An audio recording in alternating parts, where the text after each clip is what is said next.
Okay, Luther, have you ever had a tooth pulled? No. I had not until I decided at 21 that I wanted to get braces. Okay. So my orthodontist says, look, you have too many teeth in your mouth, and we are not going to pull your wisdom teeth because they're straight, they're fine. Okay. We're actually going to pull 4 teeth from like the top side, like right beside your canine teeth or whatever they are, your incisors, top and bottom.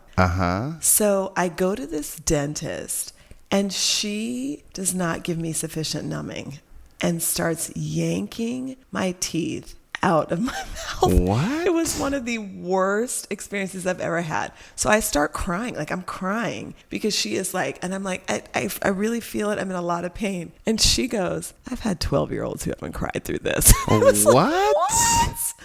Worst dental experience of my life, and I had a flashback because of this episode. So I'm hopefully assuming you sued her for millions of dollars for pain and suffering. I did not. I was 21. I was like, oh, maybe I should buck up. And she ends up giving me more Right. whatever it is, more numbing because I complained. So much so that like when I leave the dentist's office, I can't feel my entire face. So like I'm going to the pharmacy to get like whatever follow-up drugs I need. Like Right. I can't move my mouth. Blood is dripping. It was a horrible experience. And this episode re-traumatized me. Let's just say that. Well, let's re-traumatize you again. Let's start the show.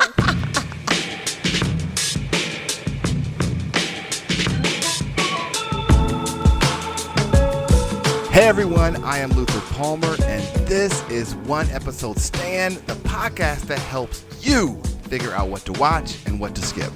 And I'm Jobina Scott. We check out the very first episode of a new streaming show, just one episode, and then we talk about it. You already know about one night stands. Well, this is like that, but for TV shows. Jobina, we're going to get to season 7, episode 1 of Black Mirror in a second. Black But tell the Mirror. people what else you're watching. I am watching Con Mom on Netflix. This is a documentary about this man who finds his mother. And she is a swindler. So she swindles him out of tons of money. His real friends out of his real mother, like his birth mother. Sure, He yeah. finds her and she is not a good person. She was like, great, I am glad She is you like, found thank me. heavens you came along. This woman ends up destroying his whole marriage, life, everything. It's tough. Wow, okay. Yeah. What I feel like I finished, daggone it. Oh, I watched the 4 Seasons movie that we talked about, the show. I watched the movie. It was interesting. And? I felt after having seen the show that was like 8 episodes. 8. I think the show format was better because the movie was just 90 minutes. Like it was 100 minutes, and they crammed a lot in. Right? They did 4 seasons. Right. In a 90 minutes, so it was compacted. They didn't have as much time to unpack some things. So I much prefer the show format. The show to the movie. So, but it was good. It was a good watch and like a good comparison between the two things. Okay. So like again, we're not talking about season 1, episode 1. So let's talk big picture about what this show is. Like how would you describe to someone what Black Mirror is? So I will tell you, Netflix describes Black Mirror as dystopian punk or something like that. But for me, it's like, what does that mean? I mean, so Black Mirror is it is not a show where every episode builds on itself. Right. Like, every episode is unique, standalone. They are futuristic and set in some future where technology has evolved in ways that impact human beings. Interestingly, that's what I would say. Yeah, that's and I was just talking about how my sister told me yesterday she's never seen an episode of Black Mirror. So me and my aunts were like, let me so we're describing it, and it was we came to this conclusion of there's some interesting technological twist Right. that initially seems innocuous. Yes, it And always then seems it benign, turns and then, into, oh my goodness. Yep. Okay, and we're on season 7. So let's talk about this episode. This is the season premiere. What is this episode about? Yeah, so talk about a technological twist that seems innocuous at first and maybe even beneficial. So this episode, it really focuses in on a couple. The wife in the couple has a tragic accident and is essentially going to be brain dead. And this technological advance gives her life back, which seems wonderful until it's not. Right. On a subscription service. On a monthly subscription service. And let me say right here, Jobina, are subscription services straight from the devil? Like straight from hell. This is crazy. Yeah, but it is. I mean, wow, what a money making I'm strategy. old enough to remember when you could just buy Microsoft Word and you'd have it. Like you would just have it forever. Like I have purchased it from Best Buy and I got the CDs. I installed on my computer. I have it. Now no longer. You gotta pay $14.99, whatever it is. Someone figured out that subscription services are the way to make money, and now everything is subscription. Everything. My dad had 3 Audible subscriptions. No. And my sister, when my sister took over his finances, she would look through his, and she was like, "Come on now." And 2 of them were Australian. No. Oh no! But that's how they get people. That is what subscription services. That's what they do, right? They get you. But now, now you can buy a subscription to Rocket Money, and they will unsubscribe you. Just one more subscription, and you can fix this. Right. So I would say the show where it gets bad is that the subscription service becomes increasingly intrusive on their life. Like the financial burden of it, the things that come along with being in the subscription. Like there's a coverage area. Like you cannot leave this coverage area. So that's a problem. Or your brain doesn't work. Right. Yeah. Right. Okay. Well, and then also the subscription just keeps changing. So it's like you thought you bought this. Yeah. But then the features change, and now you've got to pay more for the next level. Okay, so this show, it's always been on. This is a Netflix original show, right? Mm-hmm. The episodes run out an hour-ish, I guess. Yeah, it's like 55 minutes. Right. So what did you know? What did you know about Black Mirror? Like, go back to when you first turned into Black Mirror. Did you remember what you knew about it? No, I mean, probably nothing. Yeah. And I remember being like, so I don't like horror or gore or anything scary. Right. And initially I didn't watch it because I thought I was like, is this going to be scary? I don't know about this. Well, that's what, and then, that's what me and my aunts were trying to explain to my sister, because one of my aunts hadn't seen it either. She's like, I don't like, and I don't like gory. I don't like scary. And we're like, well, it's not. We were like, you're not scared watching it. You're scared by the implications thinking about it of what the show is getting at. And one of the things I said was, like, Black Mirror, one of the things I like about the show is they tell you where it's going. Like you know about 20 minutes in where this is going. This is going to be bad. And they still take you there, and you're like, no. Yeah. No. Okay, so how does this episode look, sound, and feel? Well, you start inside their kind of average looking apartment. It just looks like, in fact, like when I first started watching it, I was like, this doesn't look like it's set in the future. Like it just looks pretty typical, average. Like the star of the show is Rashida Jones, and she is a teacher. Like she goes to a regular looking school. Yeah. He works in like shipping. He's going to a shipping yard. Like it looks He's a welder, pretty, blue collar. Something. They're in blue collar. A rural community. Yes. Yeah.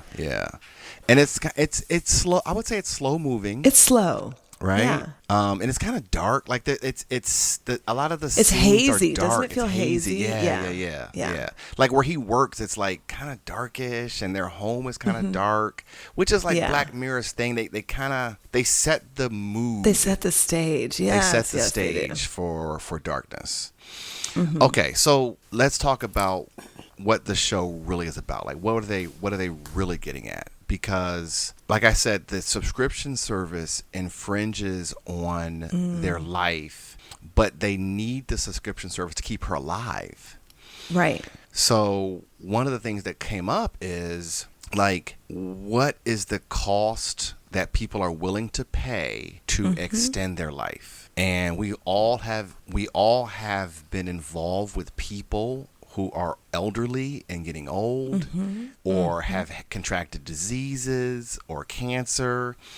And there are these debates internally to people and among families about what we do to keep people alive. Yes, and how far we're going to go, how much we're going to invest. And I think personally, like, people, especially elderly people, I think get to a point where they're like, is this worth it? Yeah. Like, there's so much cost to their family emotionally and otherwise that, there are trade-offs. And this show definitely dives us into those trade-offs. I read a book, I think it was in Yuval Noah's, I think it was in his book. And he talked about how American culture claims to value life so much.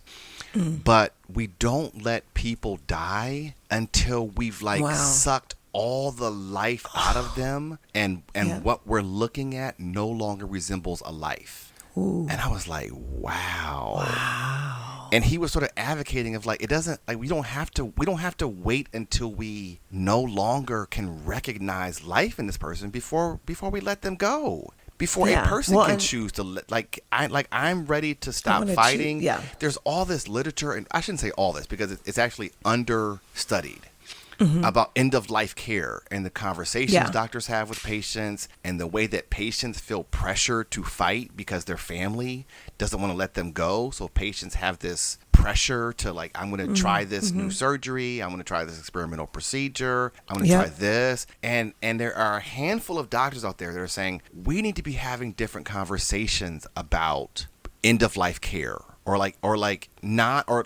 non-care, like a person choosing, I'm not going to do it. And I think what this show masterfully showed was, because it looked almost ridiculous what they were, the lengths that this couple was going through to extend her life. Right. Well, and let's just describe some of these lengths. Yes. She's on the subscription service. She wakes up from the surgery and she has no idea what happens. Her husband is telling her, I think this is like a poignant piece, is he made the decision, to your point. Like, this was about him not being willing to let her go. Right. The doctors say, look, there's no opportunity to save her except for this experimental procedure. You can have a conversation with them. He decides, yes, we're going to do it. And she wakes up to the knowledge that your life has been extended in a unique way. And then, like, at first it seems wonderful. Like, she's back, she's doing well. And then the first thing they experience is the coverage area. And they told them, like, look, we have towers, we're building out our network globally, but right now we're restricted to, whatever it was, these number of miles. Right. And they go on their anniversary trip. And as soon as they pass, like, the end of the coverage area, she's like blacked out, like she's gone. She's convulsing, and they have to, like, hightail it and get back in the coverage area. So she's restricted in that way. Right. She has to sleep a certain number of hours. Yeah, it's like 12 hours. Well, it starts out.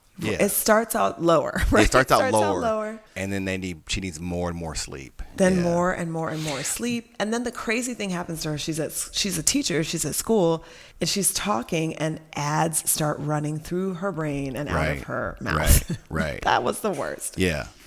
But even before that, though, he had to start working a lot of overtime. That's right, to pay for it. And for me, it's like, okay, we're getting more time from this person, right? We're getting more life from this person. But what kind of life do we have? Yes. Right? Like, they didn't seem happier, you know, like they were didn't. not. Yeah. And I remember hearing too this TED Talk where this guy says, we've doubled the life expectancy over the last 500 years, but we've just crammed that life with more work. Like it's not like No, not more happiness. It's not like it's not like we've made like we'll give people more time to enjoy. No, people are still working themselves into the grave. Right. So he was like, what have we really accomplished? What are we doing? Like, what have we really done by extending your life? And if the husband has got to work nonstop, like, because you're right, it was his choice, right? So he chose, I just want her I can't around. let her go. I just cannot let her go. Mm-hmm. And no one can judge. When families are going through this, no one can judge their decisions. But this show put us in a position to see it, like to sort of see that unfold. So she's doing these commercials. Her job is like, because one of the commercials was for a church. She wasn't even religious. You can't be running religious ads out of your mouth at school. And she told the kid, like, go to this church or go online to this church to find resources for family life and da-da-da-da-da-da. And then the kid's mom was like, my mom told me not to talk to you. Absolutely not. Exactly. Couple things. Tracee Ellis Ross plays love her the consultant for Rivermind. Can you imagine a better company name than Rivermind? Yeah, it's so good. You're like, Rivermind. That sounds amazing. And a better, they could not have picked a better actress to play this part. Right. She kills it. She's like, you encounter our coverage area, but for more money, you can get all around the whole country. And that's right. So they get increasingly and you can turn off those ads. Right. Yeah. I was like, you heard our ads. Yeah. But so here's the thing. I didn't really put together until I watched it the second time, because Tracee Ellis Ross was really the bad guy. Like, she was the face of this company. Like, I don't think we saw any other employees of the company, right? Just her. We just saw her, and this company, we start to think, like, this is awful. Like, what they're putting people through is awful.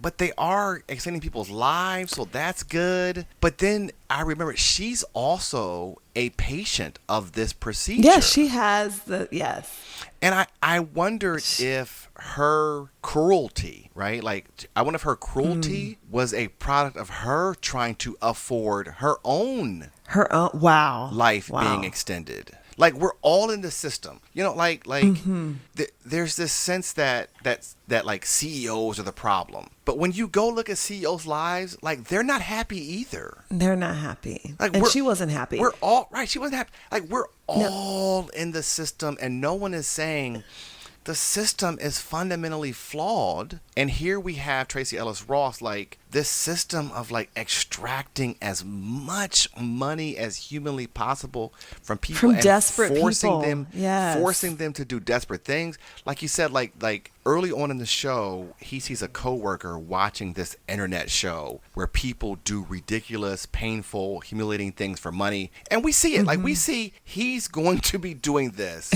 Like they tell, like, they basically all but say, yes, in the future the husband's going to be doing this.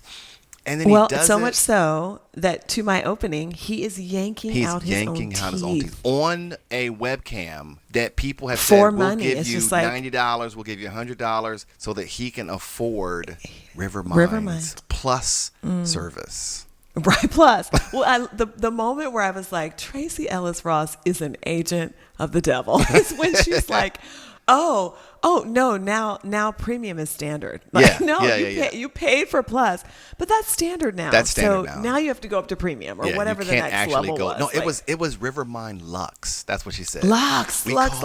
We call it Rivermind Lux. Yes.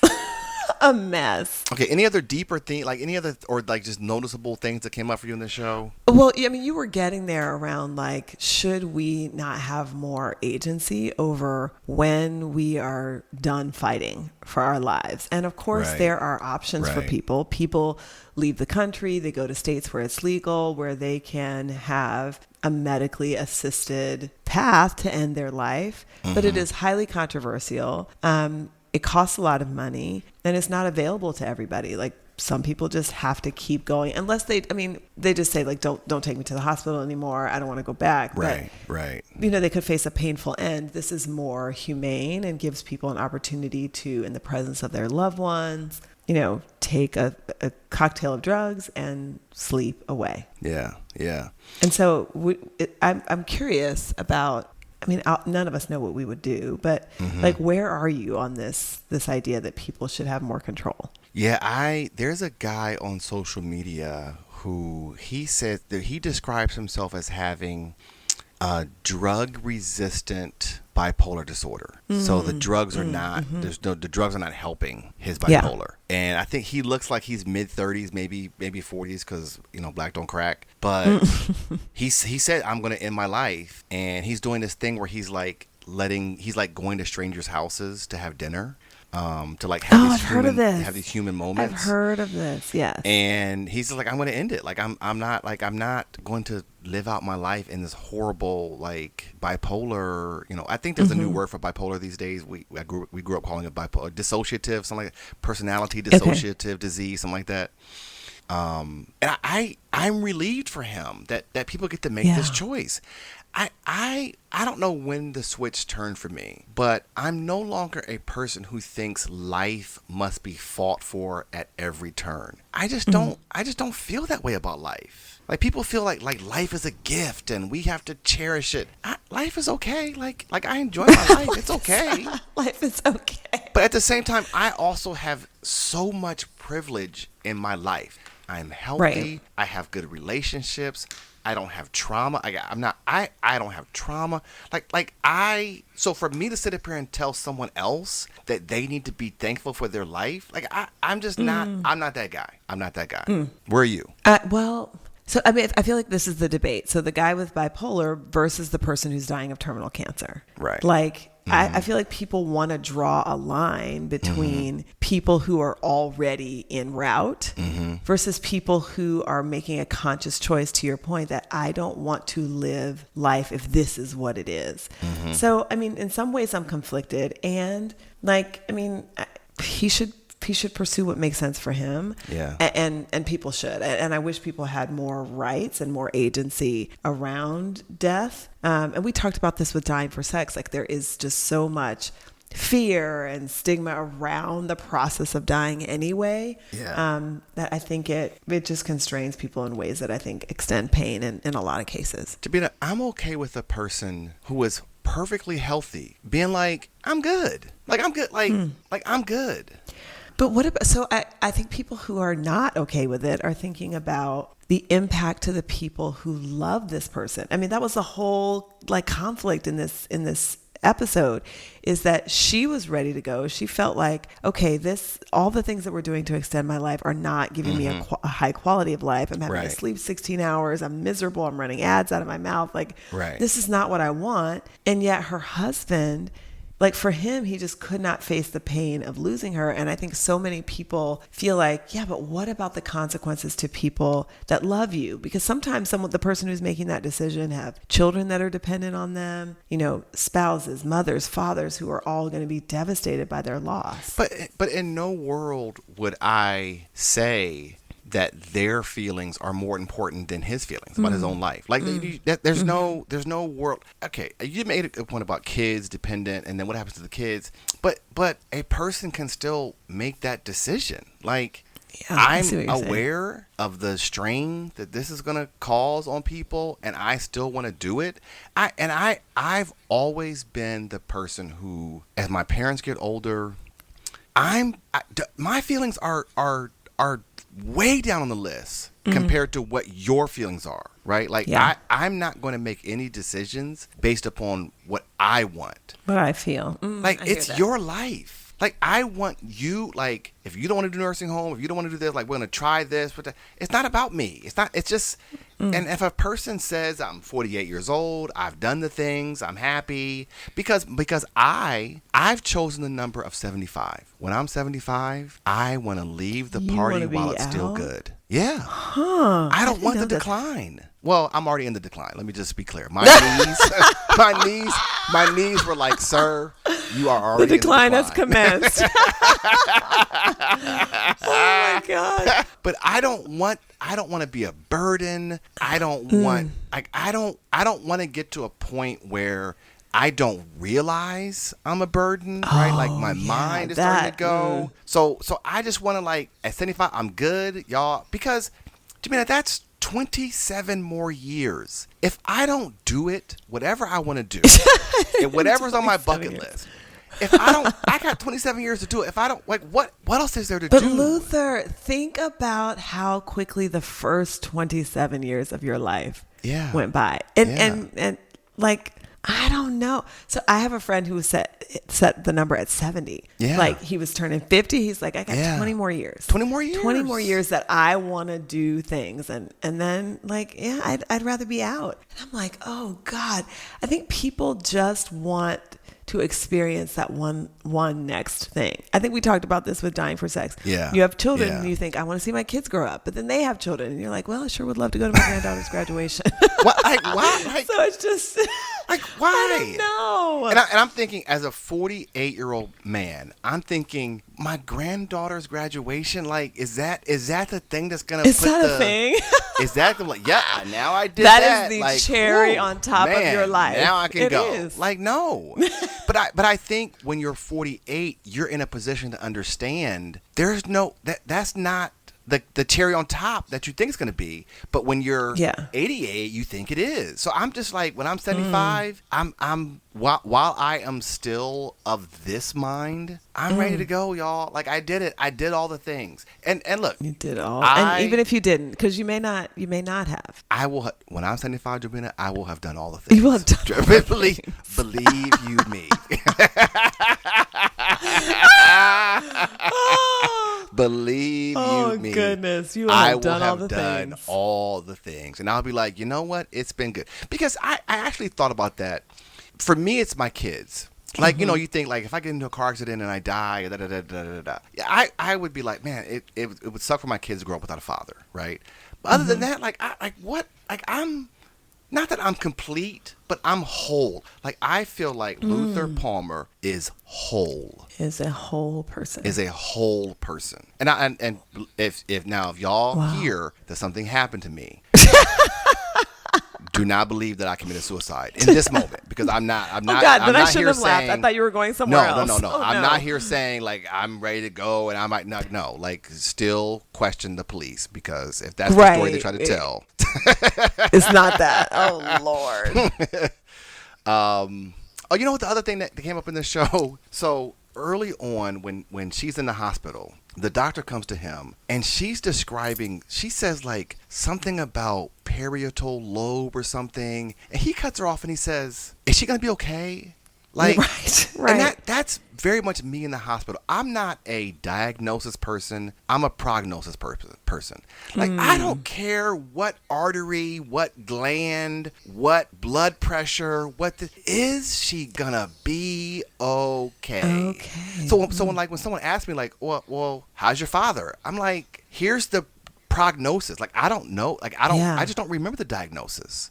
And the doctor talking about parietal lobe, like, people don't know these things. It's just their language, though. I mean, that's the lens with which they're thinking about it, and that's how they're sharing it. And I feel like there is a family member who is on the opposite end of the continuum as you. They want to talk about it as if they understand it, because it gives them a measure of peace and feeling like maybe somebody is in control of this. Is she going to be, like, that's my question. Like, what's the long term, like, are they going to fully recover? And that's what I asked. Like, if so had a stroke. Okay, like, what's the are they going to recover? Can they fully recover? Are they not going to, can they drive? Can they walk? Do they have to relearn these things? Like, that's what I'm more interested in. I just, the medical terminology, and I'm curious. I'm interested, but in the moment, like, is she gonna be okay? And then the doctor was like, well, there's a procedure. No. And to our point about what people are willing to go through, she said there's a what'd she say, a experimental procedure. Right. And then she's like, should I call the people? He's like, yes, call them. Like, why would you even ask me that? Come on. Like, why? call them. Oh goodness, sign me up. Get my subscription right now. Right. Okay, more or less. What did you want to see more or less of in this episode? I think they hit the right note. I didn't want any more or any less. Like they had the right arc to the story. It built in the right ways. You could see how it became more complex and more devastating to their family and their life. Yeah. And then they made a decision. Made a decision. I'm the same. I'm 50-50 on Black Mirror episodes. Some of them do not. Some miss the mark for me. Do not. But I suppose there are other people who had different life experiences that those are probably hitting a very strong mark. But like this one, I think they nailed it. They nailed it. Nailed it. Even at the end of this episode, we realize that this couple is in a conundrum where they don't have any answers, right? Mm-hmm. Then it says 1 year later, which is to suggest that they endured another full year, and they show mess. Rashida Jones just worn out and exhausted. She looks ashen and saying terrible. It's time. And it's just another reminder of like people are just holding on as long as they possibly can. And it's like it was time a year ago. And they just kept going. Well, but they did have a plan. Like when she said it's time, they exercised the plan. Like they had clearly talked about it and decided there will be a point where I don't want to do this anymore. And when that point comes, we're going to end this and we're going to end it in this way. Yeah. Whew, man. Okay, marry, kill, or one night stand. I'm going to ask you about the husband. Like, where were you at on him and his care for her? He was a hard worker. He was willing to do these weird things for her. I would say in terms of his loyalty, his dedication, like, let's get to the courthouse as soon as possible and then seal the deal and get married. Yeah. He is such a lovely person. Right. Now, if I were basing this just on his looks, it's going to be a no. But all in all, so I'm still going to, all in all, I'm going to marry him. Okay. And he is going to extend my life to painful points. Because he was a good guy. Like he's a sincere, good guy. Genuine, funny. He was smart. Loving, funny, he's smart. Yeah. And he like did cool things for her even before he was like doing all this stuff to save her life. Like I love their tradition of their like sort of whack anniversary trip where it's like we're going to this super cheesy place, but it means something to us. We're eating this awful food. Like I thought he was a cool guy. Well, but that was one of the funny things is that she didn't like going to the anniversary location. She was like, she's like, here we go again. We're going. And he never picked up on that little subtle. It meant something to him. Bless his heart. It did. But he thought it meant something to her. He did. So I had this situation with my wife because she was flying through Charlotte Airport. And I know that in the Charlotte airport is a caramel apple place. So I said, oh, you should get a caramel apple for yourself. And she was like, do you mean you want me to bring one back for you? And I was like, no, like, get one for yourself. And she was like, I don't like them that much. I don't like them. And I was like, what? We always get a caramel apple. Like, that's our thing. She was like, well, I eat part of your caramel apple, but they're for you. I was like, I would have sworn that she loved caramel apples. She's like, I could take them or leave them. Oh, well, at least now you know. Right. Now you know. Right. Okay, well, we're going to play this really straight down the middle. I'm going to give you... Yes. Whichever of the two possible choices. Possible choices, the answer is yes. Mary. So which one are you going to say? Well, I'm giving you Rashida Jones' character. Immediately. Mary. So Rashida Jones in this episode, I just enjoyed her. She just was wholesome. Like she just struck me as a loyal wife. Like she ran the finances of the home. She worked. She was a good teacher. Her coworkers liked her. The students liked her. I enjoyed her in this role. In a way that I don't always enjoy her as an actress, but like in this role, like I thought, like she's found a place. Like she was well cast for this, and I think that's the kind of wife a lot of us men are looking for, like that energy, that vibe. He was a blue collar worker. She didn't think down of his job, So yes, I would marry her. Yeah, but you just said either way, so it means you would also marry the devil. Like what? You also would take Tracee Ellis Ross's character. So even if Tracee Ellis Ross was the okay, I know where devil, you're going with this. So you would be like, and you know what's funny? I get on you. I get on you, Jobina, because I say, Jobina, we're supposed to be rating the characters, not the actors and actresses. And here you go. Here I go. Because Tracee Ellis Ross can do no wrong. There's no part she could play. She could play Donald Trump on screen, and I would say I would marry that woman. She is. And she's so I should have given a beautiful. caveat that if my wife is listening to turn this off. But Tracee Ellis Ross, oh my goodness.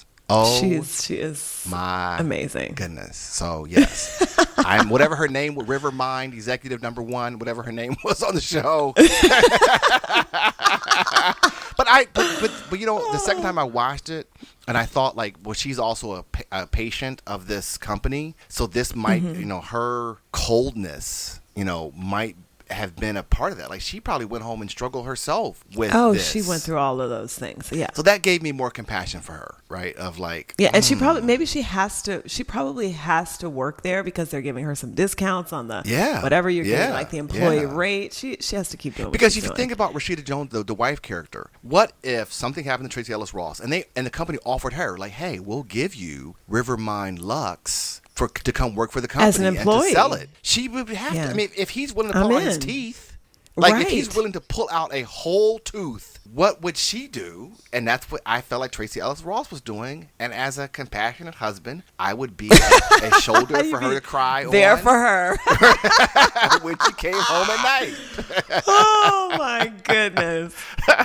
All right, so based upon this episode, are you in for season 7 of Black Mirror? I'm in. They did well. This was a really, really good first episode, and if that's a sign for the future, I'm going to watch them all. Right. You know, I wonder. You know, sometimes we hear about how albums were put together, and they'll say like we had to figure out what song we're going to release first, and what's going to be the number. You know, this is this. I wonder how much they struggled about this episode, or did they know like this is the one here is the one that will tell people, because it is a really, really good episode, and I'm very into good. This is not going to be a one episode stand. I'm all in.